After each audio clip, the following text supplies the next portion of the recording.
ત્રીજો દાખલો જે છે 6.3 15 આંટાઓ પ્રતિ સેન્ટીમીટર વાળા, જો આમાં એકમ લંબાઈ દીઠ આંટાની સંખ્યા આપી છે અને એ પણ પ્રતિ સેન્ટીમીટર. તો પહેલાં તો આને હું પ્રતિ મીટરમાં ફેરવું, એટલે સેન્ટીમીટર છેદમાં છે એટલે છેદમાં 10⁻2 ઘાત વડે ગુણવું પડે, એટલે આ 1500 આંટા પ્રતિ મીટર થશે. એક લાંબા સોલેનોઇડમાં તેની અક્ષને સમાંતર સોલેનોઇડની અંદર 2 સેન્ટીમીટર સ્ક્વેર, એ બરાબર 2 સેન્ટીમીટર સ્ક્વેર. તો આને પણ આપણે મીટરમાં ફેરવશું, 2 × 10⁻4 ઘાત ધરાવતો એક નાનો ગાળો મૂકેલો છે. હવે આ સમજો, જુઓ આ સોલેનોઇડ છે, સોલેનોઇડની અંદર એક નાનો ગાળો મૂકેલો છે. જો તમને જે આંટાઓની સંખ્યા આપી છે એ સોલેનોઇડની છે, ગાળામાં કોઈ આંટા નથી, એટલે કે એક આંટો છે એમ. જો સોલેનોઇડમાં વહેતો પ્રવાહ 0.1 સેકન્ડમાં, એટલે ડેલ્ટા ટી જે છે એ 0.1 સેકન્ડ આપ્યું છે, પ્રવાહ જે છે એ 2 એમ્પિયરથી 4 એમ્પિયર થતો, એટલે I1 જે છે એ 2 એમ્પિયર કહીએ, I2 જે છે એ 4 એમ્પિયર. તો ગાળામાં પ્રેરિત EMF મેળવો. શું મેળવવાનું છે આપણે? ગાળામાં પ્રેરિત EMF. હવે તમે સમજો કે તમે સોલેનોઇડનો પ્રવાહ ફેરફાર કરો એટલે સોલેનોઇડનું ચુંબકીય ક્ષેત્ર કોની સાથે સંકળાયેલું હોય? ગાળા સાથે, અંદર જે છે એટલે ગાળા સાથે સંકળાયેલું ફ્લક્સ બદલાય એટલે ગાળામાં આપણને EMF મળે. સમજાય છે વાત? તો સૌથી પહેલાં તો આપણે ગાળા સાથે સંકળાયેલું અથવા કે ભાઈ સોલેનોઇડનું ચુંબકીય ક્ષેત્ર વ્યાખ્યાયિત કરીએ.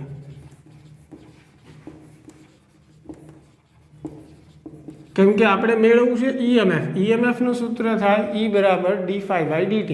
તો ફ્લક્સ વ્યાખ્યાયિત કરવું પડશે. ફ્લક્સ માટે ચુંબકીય ક્ષેત્ર તો જરૂરી છે, એટલે પહેલાં આપણે સોલેનોઇડનું ચુંબકીય ક્ષેત્ર મેળવીએ. B બરાબર μ0 NI. તો μ0 જે છે કેટલું છે? 4π × 10⁻7, n જે છે એ 1500 અને I જે છે, સોરી હા, પ્રવાહમાં ફેરફાર થાય છે એટલે આપણે અત્યારથી I નહીં મૂકી શકીએ, પણ એમને રાખીએ સોલેનોઇડનું ચુંબકીય ક્ષેત્ર જે છે બરાબર. હવે ગાળા સાથે સંકળાયેલું ફ્લક્સ વ્યાખ્યાયિત કરીએ. તો ફ્લક્સનું સૂત્ર જે છે ફાઈ બરાબર થશે B × A. B કોનું આવશે? સોલેનોઇડનું. A કોનું આવશે? ગાળાનું ક્ષેત્રફળ. તો એ તો આપેલું જ છે, જો રકમમાં વાંચી લેજો. ગાળાનું ક્ષેત્રફળ n વડે ગુણવું પડે, પણ અહીંયા ગાળામાં તો કોઈ આંટાઓની સંખ્યા આપેલી નથી, સોલેનોઇડના ન લેવાયો. આ ખાસ ધ્યાન રાખજો. તમે જેની સાથે સંકળાયેલું ફ્લક્સ મેળવો છો એના આંટાઓની સંખ્યા લેવાય. તો એમાં તો એક જ છે એટલે n નથી લખતા આપણે. તો ફાઈ બરાબર શું થયું? B × A. તો B ની કિંમત મૂકો એટલે μ0 NI A. રેડી? હવે આપણે મેળવવાનું છે પ્રેરિત EMF. તો E બરાબર શું થાય? -dϕ/dt. તો -d/dt ઓફ ફાઈ. ફાઈની કિંમત મૂકો μ0 NI A. તો અહીંયા બદલાય છે શું? પ્રવાહ. એટલે પ્રવાહ જે છે એનું વિકલન થશે, બાકી અચળ ગણાશે, એટલે μ0 NA બહાર આવશે, અંદર આવશે dI/dt. બરાબર? તો કિંમત મૂકીએ ગો. જો તમે DI જે છે અગાઉ અહીંયા ડેલ્ટા I વ્યાખ્યાયિત કરી નાખો, DI કહી શકો, એટલે શું થાય? I2 - I1, 4 - 2 એટલે કેટલું થશે? 2 એમ્પિયર થશે. તો હવે સીધી કિંમત મૂકી દઉં, 4π × 10⁻7, n જે છે એ 1500, A જે છે 2 × 10⁻4 ક્ષેત્રફળ. DI જે છે એ કેટલું આવશે? 2 એના છેદમાં ડેલ્ટા ટી એટલે સમય 0.1. ચાલો તો સાદુરૂપ આપી દઈએ આપણે આનું. તમે પણ સાથે કેલ્સી રાખી અને સાદુરૂપ આપતા જજો. 4π એને ગુણ્યા કેટલા છે? 1500, એને ગુણ્યા 4 અને ભાગ્યા 0.1 એટલે આવશે 753600 એટલે E બરાબર થશે -753600 બરાબર. એને ગુણ્યા થશે 10⁻11 બરાબર. તો E બરાબર શું મળશે આપણને 3, 4 અને 5 એટલે 7.53 ગુણ્યા 10⁻6 વોલ્ટ. ક્લિયર? આ જે છે એ આપણને ગાળામાં પ્રેરિત EMF જે છે મળ્યું. કદાચ ઉતાવળમાં મેં કંઈ સાદું રૂપમાં ભૂલ કરી હોય તો એ ધ્યાને રાખજો. આ ગણતરી જે છે પરફેક્ટ જ છે, બરોબર છે, આમાં કોઈ ભૂલ નથી. આ તો જસ્ટ ઘણીવાર હું ઉતાવળે ગણતો હોય તો સાદું રૂપમાં મે બી ગુણાકાર ભાગાકારમાં કંઈ ચેન્જ થઈ જાય તો એ ખાસ તમારે ધ્યાને રાખવું જેથી કરીને કોઈ ભૂલ ન પડે. બરાબર. તો EMF જે છે આપણને એટલું મળ્યું. ઋણ નિશાની તમને ખ્યાલ છે કે લેન્ઝના નિયમની હાજરી દર્શાવે છે. એટલે જ્યારે પણ પછી મૂલ્ય લખવાનું આવે એટલે ઋણ નિશાની દૂર કરી અને ફક્ત મૂલ્ય લખવું. પણ ફરજિયાત એ ધ્યાન રાખવું કે ઋણ નિશાની જ્યારે પણ તમે દૂર કરો એટલે સાઈડમાં લખો અથવા તો પહેલાં લખો કે અહીં ઋણ નિશાની લેન્ઝના નિયમની હાજરી સૂચવે છે, પછી જવાબ ધન કરીને લખવાનો છે. બરાબર. ચાલો, તો આ જે છે એ આપણે ત્રીજા દાખલાની વાત કરી. ચાલો, ચોથો દાખલો જે છે એ સમજીએ.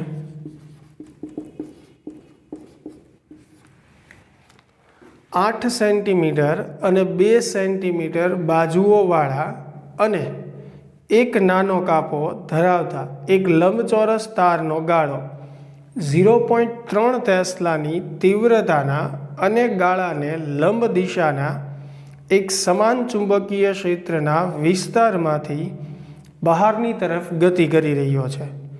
જો ગાળાનો વેગ 1 સેન્ટીમીટર પ્રતિ સેકન્ડ હોય તો લાંબી બાજુને અને ગાળાની ટૂંકી બાજુને લંબ દિશા તરફ રાખવામાં આવે તો કાપાના છેડાઓ વચ્ચે પ્રેરિત EMF શોધો અને પ્રત્યેક કિસ્સામાં પ્રેરિત વોલ્ટેજ કેટલા સમય માટે રહેશે.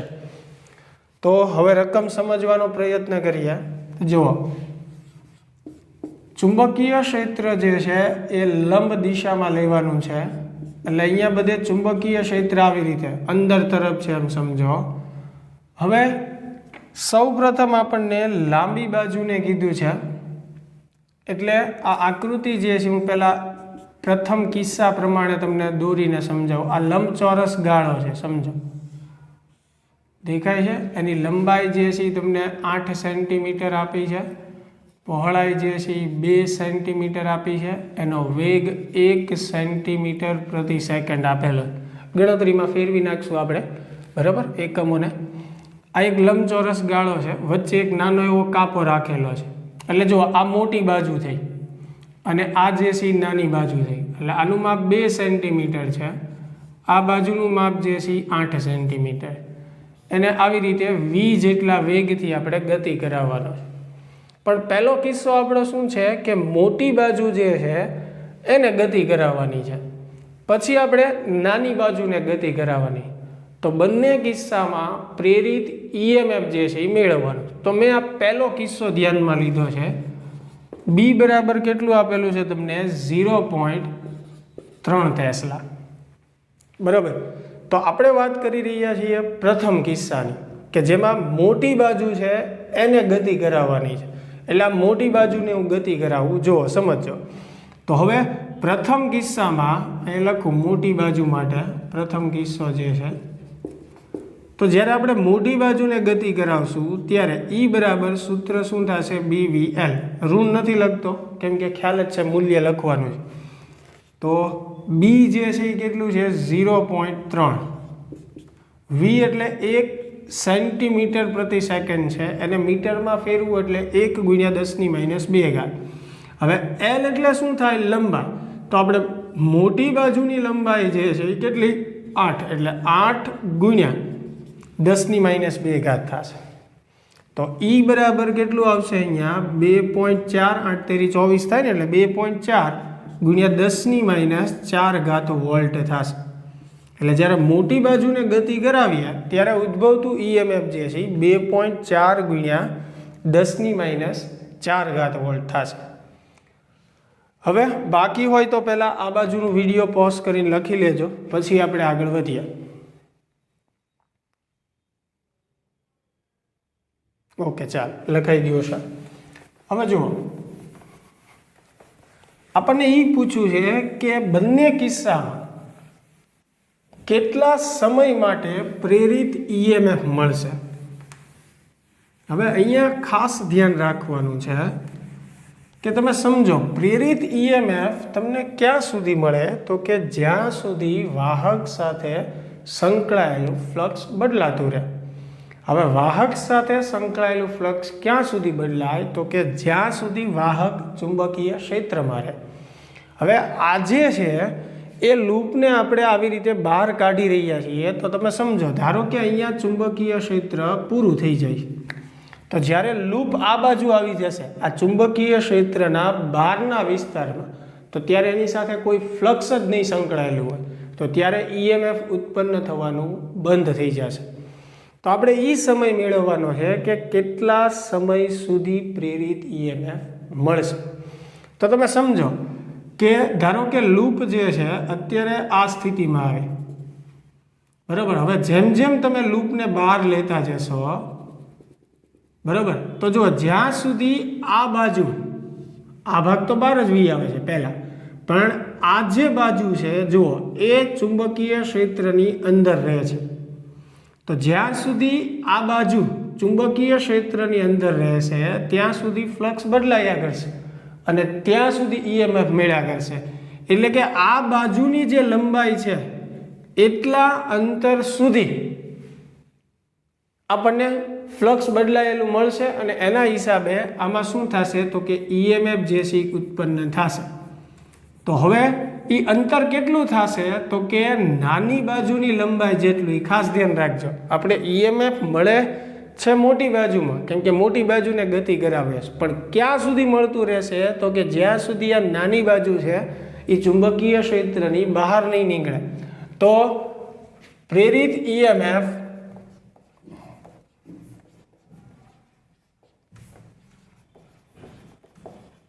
મળવાનો સમય, અથવા આપણે ડાયરેક્ટ સમય જ લખીએ અને પાછું તમે ઊંધું સમજશો કે ભાઈ કેટલા સમય સુધી પ્રેરિત ઈએમએફ મળશે.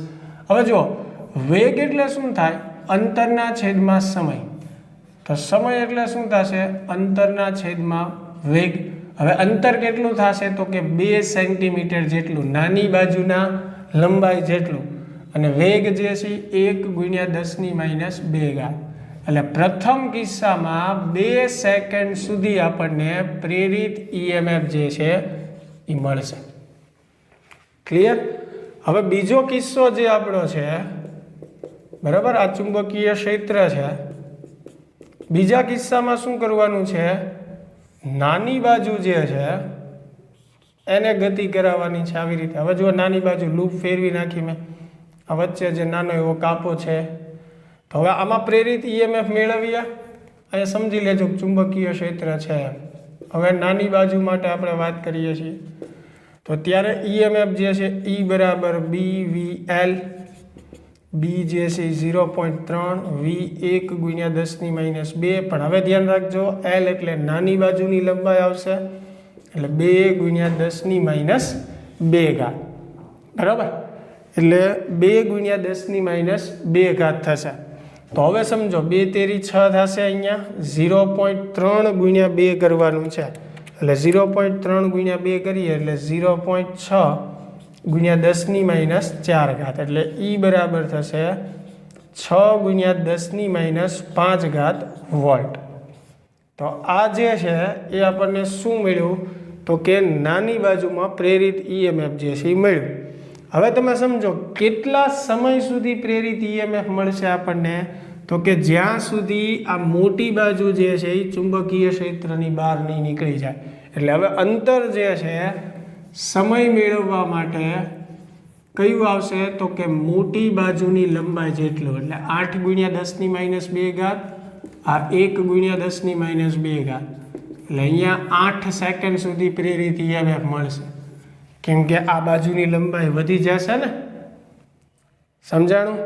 ખાસ વિદ્યાર્થી મિત્રો, આપણે જે દાખલાઓ ગણીએ છીએ એ ટેક્સ્ટ બુકના આન્સર સાથે સરખાવી જોજો, એટલે કોઈ પણ જગ્યાએ સાદુરૂપમાં કાંઈ ભૂલ હોય તો એ ખ્યાલ આવી જાય. બરાબર? પહેલાં તો બાકી હોય તો વિડીયો પોઝ કરીને વ્યવસ્થિત લખી લેજો. આપણે 5મા દાખલાથી આગળ વધીએ. બહુ સિમ્પલ દાખલો છે કે 1 મીટર લાંબા ધાતુના સળિયાને લંબ અને તેના કોઈ એક છેડામાંથી પસાર થતી અક્ષને અનુલક્ષીને 400 રેડિયન પ્રતિ સેકન્ડની કોણીય આવૃત્તિ સાથે પરિભ્રમણ કરાવવામાં આવે છે અને આ સળિયાનો બીજો છેડો એક વર્તુળાકાર ધાતુની રિંગ સાથે સંપર્કમાં છે. અક્ષને સમાંતર 0.5 ટેસ્લાનું અચળ અને એક સમાન ચુંબકીય ક્ષેત્ર અસ્તિત્વ ધરાવે છે. તો ઉદ્ભવતું EMF જે છે એની ગણતરી કરો. તો બહુ સિમ્પલ દાખલો છે. આવા 2 દાખલા આપણે ઉદાહરણમાં ગણેલા છે. બરાબર? ધારો કે આ કોઈ વર્તુળાકાર રિંગ છે, આ એનું કેન્દ્ર, તો સળિયાનો એક છેડો કેન્દ્ર ઉપર અને એક રિંગના પરિઘ પર, એટલે સળિયાની જે લંબાઈ છે 1 મીટર, એ રિંગની શું થશે? ત્રિજ્યા થશે, જેને તમે કેપિટલ R જે છે એ કહી શકો. બરાબર? 400 રેડિયન પ્રતિ સેકન્ડની કોણીય આવૃત્તિથી ભ્રમણ કરે છે.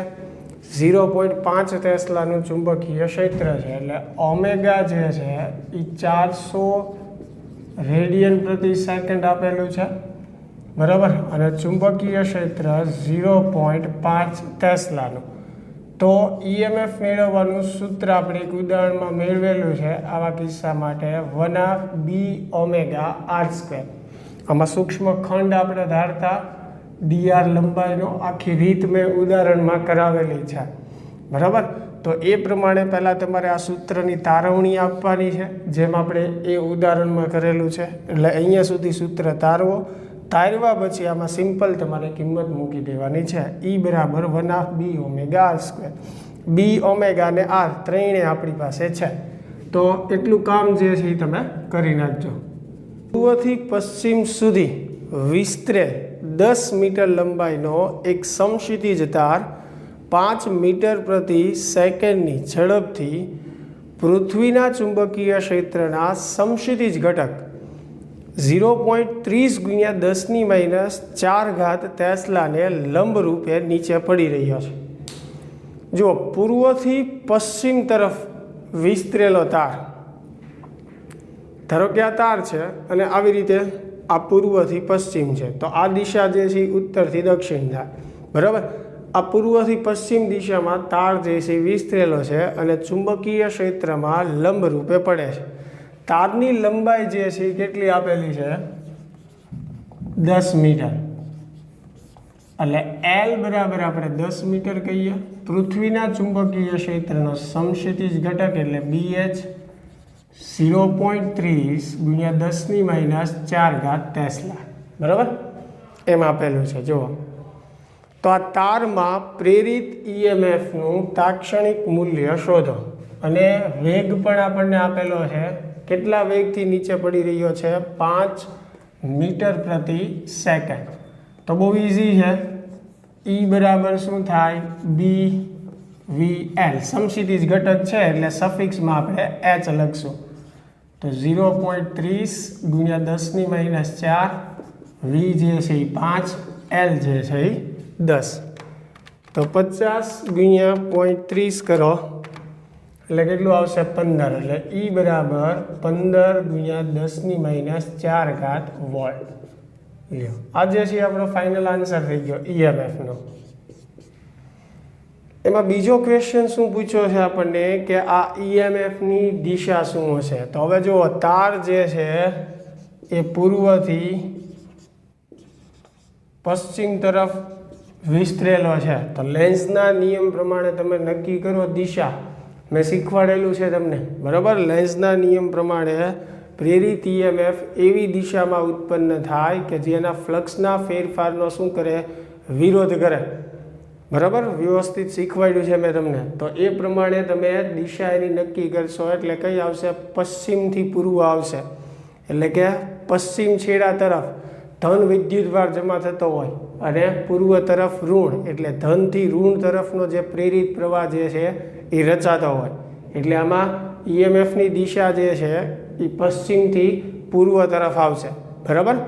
પછી સી કે આ તારનો કયો છેડો ઊંચા સ્થિતિમાન પર હશે, તો એમાં શું આવશે? પશ્ચિમ આવશે, કેમ કે પશ્ચિમ છેડો ધન બનશે, પૂર્વ તરફ જે છેડો છે એ ઋણ બનશે. તો જે છેડો ધન છે એનું સ્થિતિમાન ઊંચું કહેવાય ને. તમારે ટેક્સ્ટ બુકમાં આમાં પાછળ આન્સરમાં પૂર્વ લખ્યું હોય તો સુધારી નાખજો, આમાં શું આન્સર આવશે? પશ્ચિમ આવશે, બરાબર. 4 ઇઝી હતું આ. 8મા દાખલાની આપણે વાત કરીએ.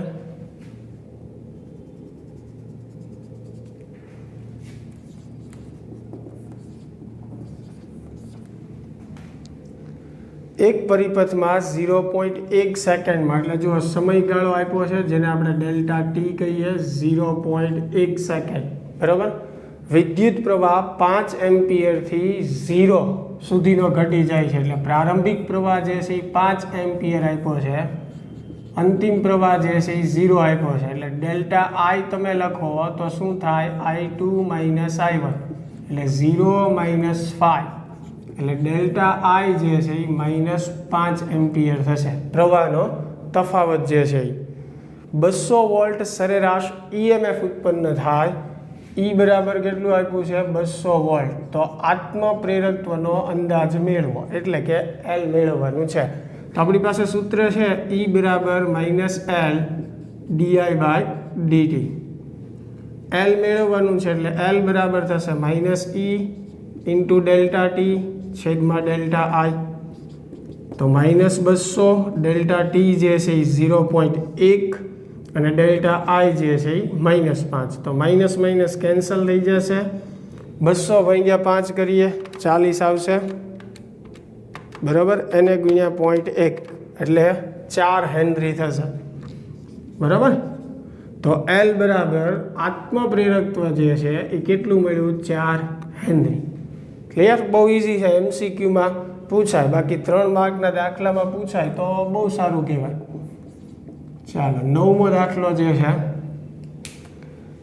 પાસે રહેલા ગૂંચળાની જોડનું અન્યોન્ય પ્રેરકત્વ એટલે M જે 1.5 હેનરી આપેલું છે. એક ગૂંચળામાં 0.5 સેકન્ડમાં ડેલ્ટા ટી જે છે સમયગાળો 0.5 સેકન્ડ આપેલો છે. વિદ્યુત પ્રવાહનો ફેરફાર 0 થી 20 એમ્પિયર છે, એટલે આમાં I1 0 છે, I2 જે છે એ કેટલું છે? 20 એમ્પિયર છે, બરાબર. તો ડેલ્ટા આઈ જો આપણે વ્યાખ્યાયિત કરવું હોય તો I2 માઇનસ I1 એટલે 20 એમ્પિયર થશે, 20 માઇનસ 0 કર્યો એટલે, બરાબર.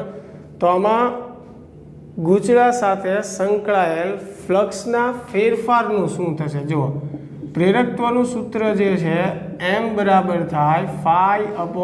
અહીંયા એવું વ્યાખ્યાયિત કરવાની ખાસ જરૂર નથી કે ભાઈ પહેલા વડે બીજામાં કે બીજા વડે પહેલામાં, બરાબર. એટલે સિમ્પલ હું લખું છું, ફેરફાર છે એટલે ડેલ્ટા phi/ડેલ્ટા I લખીએ આપણે, બરાબર. તો M આપેલું છે, DI છે, આપણે ડેલ્ટા phi જે છે એ મેળવવાનું છે, એટલે M ઇન્ટુ ડેલ્ટા I. તો M જે છે એ કેટલું છે? 1.5 અને આ કેટલું છે? Delta I 20. તો 1.5 ગુણ્યા આપણે 20 કરીએ એટલે કેટલો થશે? 30. એટલે ફ્લક્સનો જે ફેરફાર છે એ કેટલો આવશે? 30 વેબર. ક્લિયર?